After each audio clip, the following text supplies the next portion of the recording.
오늘은 공유주방의 장단점에 대해 알아볼 건데요. 특히 문제점에 대해서 집중적으로 얘기해 보겠습니다. 아마 여러분 중에 공유주방이라는 키워드로 검색을 해서 이 영상을 보고 계신 분이라면 아실 것 같은데요. 공유주방에 대해 검색해보면 업체 광고나 홍보성 정보가 대부분이고 정말 객관적인 정보를 접하기가 쉽지 않습니다. 공유주방이 요즘 뜬다는데 장점이 정말 많다는데 정말 좋기만 하고 문제점은 없을까요? 어떤 업종이든 장점만 있는 장사는 없습니다. 그래서 준비해봤습니다. 업체에서 주장하는 장점들이 객관적으로 얼만큼 좋은 건지, 그 이면의 단점은 어떤 것들이 있을지 한번 파고들어 보겠습니다. 잠시 당부의 말씀을 드리자면 저는 공유주방에서 창업하는 걸 결코 반대하지 않습니다. 다만 업체 광고나 장점에 대한 정보만 넘치는 상황에서 그것만 믿고 잘못된 선택을 하고 또 힘들어하는 분들도 정말 많거든요. 제가 오늘 단점을 부각해서 말씀드리는 이유는 단점에 대한 정보를 여러분이 거의 접하기 어렵기 때문입니다. 그러니까 제가 공유주방이 미워서 단점을 다루는 게 아니라는 점 오해 없으시길 바랄게요.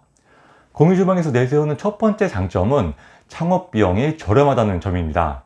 공유주방은 1000만원 초반대로 창업이 가능하지만 배달 전문 개인 매장을 찾으려면 최소 5천만원 이상은 들어간다고 하죠. 정말 그렇게 창업 비용 차이가 많이 나는지 한번 파고들어 보겠습니다. 공유주방과 개인주방에서 공통으로 들어가는 창업비용은 임대보증금, 프랜차이즈 업체에 주는 보증금과 가입비, 교육비, 마지막으로 초도비용 등이 있습니다. 권리금은 공유주방에는 없고요. 개인 매장 같은 경우 기본적인 주방시설이 갖춰져 있는 곳을 잘 찾으면 권리금 500만원 정도에 들어갈 수 있습니다. 추가적으로 들어가는 시설비 및 기타 비용은 공유주방이 300만원, 개인 매장은 1000만원 정도 들어갑니다. 발품 팔아서 중고로 싸게 구입했을 때 기준이에요. 이렇게 계산해보면 창업비용 합계는 공유주방이 2100만원, 개인 매장은 3300만원이 들어갑니다. 개인 매장도 내가 발품만 열심히 판다면 이렇게 저렴한 비용으로 창업할 수 있습니다. 그런데 여기에서 정말 중요한 차이점은 공유주방은 월세가 150만원, 개인 매장은 월세가 50만원 정도로 약 100만원가량 차이가 난다는 점입니다. 개인 매장 월세 50만원이 쉽게 구할 수 있는 건 아니지만 발품을 열심히 팔아서 싸고 좋은 가게를 얻었을 때 기준이에요. 발품 팔고 싶지 않으면 그냥 공유주방 하시는 게 낫습니다. 그리고 공유주방 월세가 100만원 이하라고 홍보하는 곳들도 있는데요. 그건 최소 옵션 기준이라서 실제 상담해보면 주방기기가 너무 적다든지 마케팅이나 기타 서비스를 못 받는다든지 하는 경우도 있습니다. 업체에 따라 상권에 따라 많은 차이가 있겠지만 일반적으로 월세 150만원 정도는 돼야 여러분이 생각하는 공유주방의 장점을 누릴 수 있는 수준이 됩니다. 이렇게 차이 나는 월세로 운영을 하다 보면 개인 매장의 월세가 매달 100만원씩 적게 되니까 1년이면 1200만원이라는 비용이 적게 들어가겠죠. 창업비용은 1200만원 많이 썼지만 대신 1년간 월세로 그만큼 아낄 수 있는 겁니다. 그리고 1년 정도 장사하고 나서 그만둔다면 공유주방은 장사가 잘 됐더라도 보증금만 딱 챙겨서 나올 수 있겠죠. 하지만 개인 매장은 보증금에 권리금까지 더해서 챙겨 나올 수도 있는 겁니다. 이렇게 보면 개인 매장 창업 비용이 오히려 싸게 먹힐 수 있는 거죠. 그럼 공유주방 업체에서는 분명 이렇게 반박을 할 겁니다. 공유주방은 아무것도 몰라도 개인 매장보다 훨씬 쉽고 빠르고 간편하게 창업할 수 있다고요. 반면에 저 정도로 좋은 조건의 개인 매장을 찾으려면 들어가는 시간과 노력이 상당할 거라고 말이죠. 이 부분이 공유주방의 두 번째로 내세우는 장점인데요. 창업이 쉽고 빠르고 간편하다는 점입니다. 맞는 말이고 너무나도 달콤한 얘기이긴 한데 다른 측면도 한번 생각해 보셨으면 좋겠어요. 남이 세팅해 준 대로 쉽고 빠르고 간편하게 창업을 한 사람과 내가 열심히 발품을 팔아서 좋은 상가를 얻고 여러 가지 난관을 스스로 극복하면서 창업을 한 사람, 둘 중에 누가 더 좋은 경험을 쌓은 걸까요? 둘 중에 누가 더 빨리 성공할 수 있을까요? 공유주방의 세 번째 장점은 실패에 대한 리스크가 매우 적다는 점입니다. 그렇다면 리스크가 얼마나 적은지 한번 따져볼게요. 오픈 후 몇 달 만에 모든 걸 포기하고 나온다는 가정을 해보겠습니다. 그러면 손실은 프랜차이즈 가입비, 교육비, 초도비용, 권리금, 그리고 시설 및 기타 비용이 있겠죠. 이걸 더하면 공유주방은 총 900만원 손실, 개인 매장은 총 2100만원 손실입니다. 추가적으로 공유주방은 계약에 따라 3개월치 월세를 내고 나가야 하는 경우도 있고요. 개인 매장 같은 경우 인수할 사람을 못 찾으면 계약 기간 동안의 월세를 계속 내야 합니다. 이렇게 보면 공유주방의 리스크가 상당히 적은 건 분명합니다.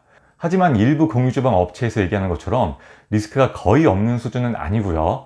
투자비의 절반 또는 그 이상도 손실을 볼 수 있다는 걸 감안해서 창업 전에 꼼꼼히 따져봐야 되겠죠. 그래도 무조건 1년간은 버티겠다 하시는 분들은 잘 구한 개인 매장이 리스크가 더 적을 수 있다는 부분도 고려해 보시고요. 공유주방의 네 번째 장점으로는 다른 사장님들과 같은 공간에서 일한다는 점입니다. 장사를 처음 시작하면 너무 외롭거나 막막한 경우가 많은데요. 식사 시간이나 휴식 시간에 나누는 여러 얘기들은 초보 사장님 입장에서 정말 많은 위안과 도움이 될 수 있습니다. 장사 초창기에 잘 모르는 것들은 대부분 그 안에서 방법을 찾을 수 있을 거예요. 이렇게 아름답기만 하다면 참 좋을 텐데 현실은 그렇지 못한 경우도 많습니다. 맨날 지들끼리 싸우는 사장님, 장사 좀 잘 된다고 깐족거리는 사장님, 쓸데없이 참견하는 사장님, 내 비법 카피하려고 기웃거리는 사장님. 세상에는 내 취향에 맞는 사람들보다 안 맞는 사람들이 훨씬 더 많죠. 공유주방 안에서도 마찬가지입니다. 그리고 여러 가지 메뉴를 테스트해 볼 생각인 분들은 특히 주의하셔야 됩니다. 공유주방에 따라서는 같은 메뉴를 취급하지 못하게 규정으로 막아놓는 경우도 있고요. 그렇지 않더라도 같은 공간에서 같은 메뉴를 취급한다는 건 정말 민감할 수 있는 얘기거든요. 만약 눈치 안 보고 이 메뉴 저 메뉴 다 테스트해 보다가는 공공의 적이 될 수도 있습니다. 입장 바꿔서 만약 내가 돈가스를 잘 팔고 있는데 옆에 사장님이 어느 날부터 돈가스를 따라 팔기 시작한다면 어떨까요? 메뉴 테스트가 목적인 분들은 이 부분에 대해서도 신중히 따져보셔야 됩니다. 공유주방의 다섯 번째 장점으로는 편리한 공용 서비스가 있습니다. 업체에 따라 제공하는 분야가 다르긴 하지만 주로 온라인 마케팅, 매출 컨설팅, 메뉴 촬영, 로고 제작 등등 여러 가지가 있습니다. 공유주방에서 제공하는 이런 서비스는 업무를 좀 편하게 할 수 있도록 도움을 주는 정도로 생각하시면 됩니다. 사실 내가 개인 매장을 하더라도 능동적으로 알아보고 내 시간을 좀 쓴다면 얼마든지 할 수 있는 일이에요.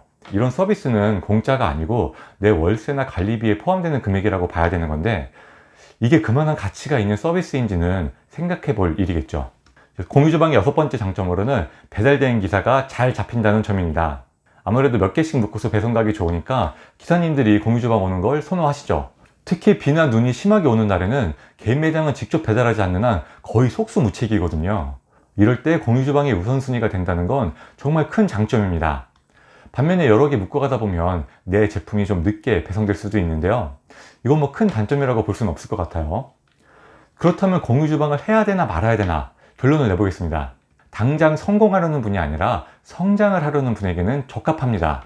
당장 돈을 많이 못 벌더라도 심지어 내 인건비만큼도 못 챙겨가더라도 장사 수업 받는다는 생각으로 기꺼이 경험을 쌓아볼 분이라면 정말 좋은 선택이 될 수 있습니다.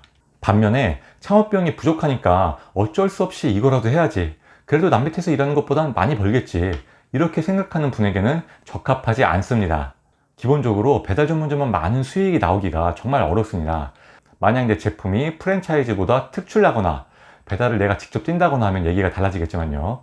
하지만 여러분은 보통 프랜차이즈 하면서 올 배달 대행 쓰는 걸 생각하시잖아요. 그렇다면 수익에 대한 욕심은 내려놔야 되고요. 내가 열심히 일한 만큼 내 인건비를 가져간다는 생각으로 접근하시는 게 정신 건강에 좋습니다. 공유주방은 잘 활용하면 정말 좋은 창업 방법이 될 수 있습니다. 하지만 아무리 쉽다 해도 세상에 만만한 장사는 없거든요. 공유주방의 장점은 이미 많이 아실 테니까 제가 오늘 말씀드린 단점에 대해서도 한번 신중히 고민해 보시고 후회 없는 창업하시길 바라겠습니다.